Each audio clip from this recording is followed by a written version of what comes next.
ഇപ്പോൾ block panchayat president Shaji കൂടി ചേർന്നുണ്ട്. ഷാജി, ഒരുപക്ഷെ താങ്കൾ വളരെ അറിഞ്ഞിരിക്കുമല്ലോ ഈ ഒരു വിഷയം. എന്ത് തന്നെയായാലും അതീവ ദാരുണമായൊരു സംഭവം ഉണ്ടായിട്ട് പോലും കൃത്യമായി വനംവകുപ്പ് ഇടപെടുന്നില്ല.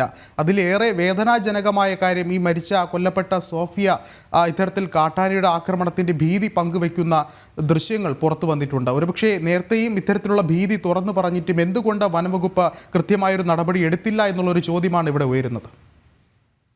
നമുക്ക് വനം വകുപ്പിനെ മാത്രം കുറ്റം പറയാൻ പറ്റത്തില്ല.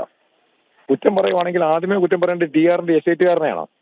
കാരണം നമ്മൾ ഒരു 5 വർഷമായി ആന ഇറങ്ങാൻ തുടങ്ങിയിട്ട് ഒരു 2-3 വർഷമായിട്ടാണ് രൂക്ഷമായിട്ട് തുടങ്ങിയത്.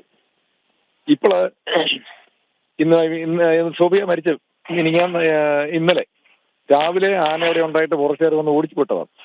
അപ്പോൾ അത് കാട്ടിൽ തീയായിരുന്നു പറഞ്ഞത്. അതുകൊണ്ട് ഉച്ച കഴിഞ്ഞങ്ങോട്ട് വീണ്ടും തിരിച്ചു കയറി വന്നു എന്നൊക്കെ അവർ പറയുന്നു. അങ്ങനെയാണ് സംഭവം ഉണ്ടായത്. ഈ ടിആറിന്റെ എസ്റ്റേറ്റ് ഒരു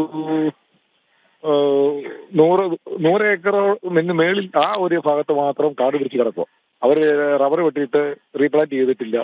പിന്നെ ആന മാത്രമല്ല, കടുവയുണ്ട്, പുലിയുണ്ട്. കഴിഞ്ഞ ആഴ്ചയിലും ആടിനെ പിടിച്ചു പുലി.